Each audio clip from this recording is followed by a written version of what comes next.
relation between neta k and d. Neta is a coefficient of viscosity, k thermal conductivity, coefficient of thermal conductivity, and d is coefficient of diffusion. तीनों के बीच में हमने relation निकालेंगे. जो तीनों की equation है वो ले ली हमने. Eta is equal to 2/3 sigma square into square root of K M T by pi Q. और के क्या है? 2/3 sigma square K M T by pi cube का स्क्वेयर इंटू सी वी. और डी क्या है? 2/3 sigma square into square root of M into P P pressure of gas into में K T by pi की power 3/2. और P is equal to N के T gas equation. N क्या है? Number of molecules per unit volume. सबसे पहले हमने first दोनों इक्वेशन को डिवाइड कर दिया. Equation 2.10.1 and equation 2.10.2. के बाई नीटा हो गया सी वी. सी वी क्या है? Coefficient of C V is specific at constant volume. तो K is equal to eta C V आ गया. फिर equation first and third equation coefficient of viscosity and coefficient of thermal coefficient of diffusion दोनों को divide किया. तो D by नीटा आएगा M N. यहाँ पे 1/mn लिखा हुआ है. ये आएगा D by eta is equal to M N. और एम एन क्या है? डेंसिटी ऑफ गैस, क्योंकि N is number of molecules per unit N. M N क्या है? Density of gas. तो यहाँ से डी बाई एन क्या हो गया? रो. तो डी क्या हो गया? Eta into rho. तो यहाँ से डी आ गया ये equal to eta into rho. और यहाँ पे के आ गया नीटा सी वी. तो यहाँ नीटा की वैल्यू के बाई सी वी हम इस इक्वेशन में रखेंगे. तो यहाँ से नीटा क्या आ गया?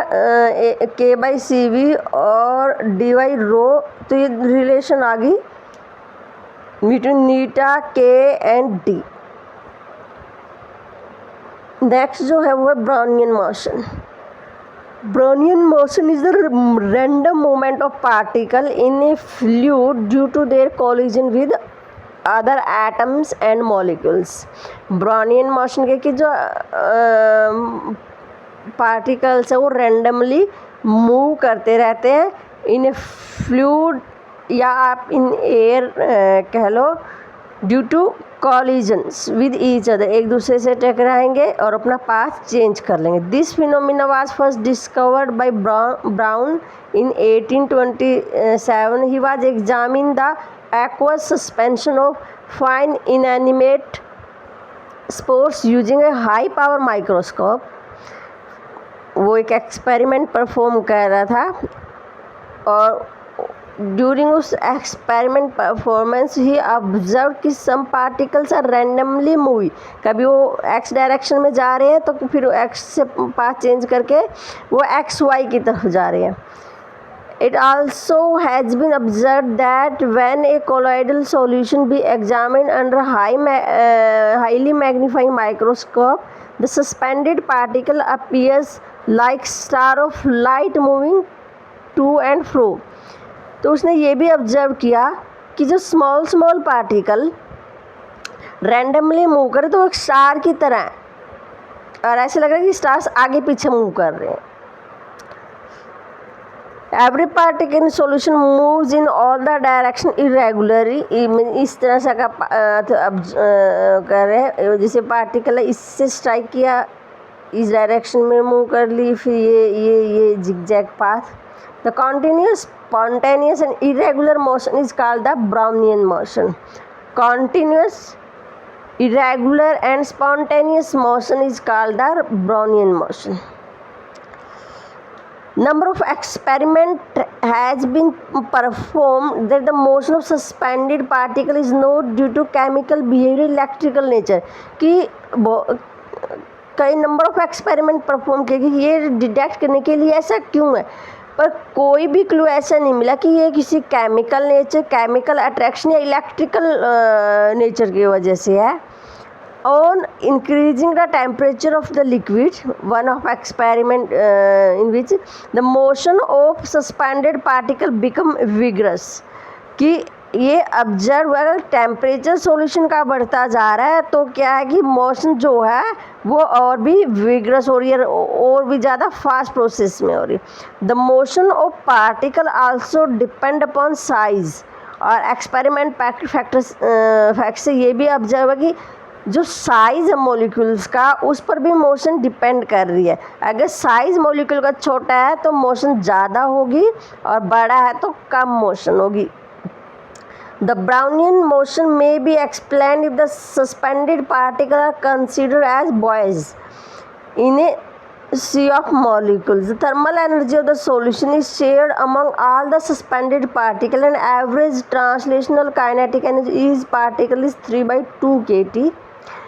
कि जो थर्मल एनर्जी है सॉल्यूशन की वो हर एक पार्टिकल द्वारा इक्वली शेयर है और ईच पार्टिकल की एनर्जी कितनी है 3/2 kT. Due to impact of the molecules from all the side, a molecule experiences a reluctant force in a certain direction. कि ब्राउनियन मोशन क्यों है कि हर एक डायरेक्शन पर मोलिक्यूल्स पर फोर्स लग रहा है और एक पर्टिकुलर डायरेक्शन में एक रिजल्टेंट फोर्स एक पर्टिकुलर डायरेक्शन में एक्ट कर रहा है। जिस डायरेक्शन उस पर इफेक्टिव फोर्स लग रहा है पार्टिकल उस डायरेक्शन में मूव करेगा।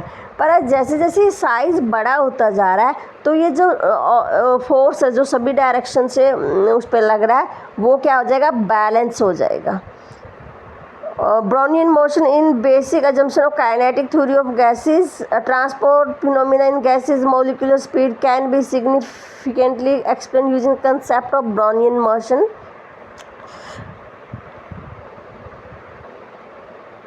कि तो जो छोटे पार्टिकल है उनके अंदर ज़्यादा ब्राउनियन मोशन होगी as compare to big size molecules, क्योंकि जो बड़े साइज़ के मॉलिक्यूल्स हैं उनके ऊपर जो इफेक्टिव फोर्स लग रहा है ऑल फ्रॉम ऑल डायरेक्शन वो बैलेंस होगा और जो छोटे पार्टिकल है उनके ऊपर अनबैलेंस फोर्स लगा एक पर्टिकुलर डायरेक्शन में उसका इफेक्ट मोर होगा। तो पार्टिकल जिस डायरेक्शन में इफेक्टिव फोर्स एक्ट कर रहा है उस डायरेक्शन में मूव करेंगे।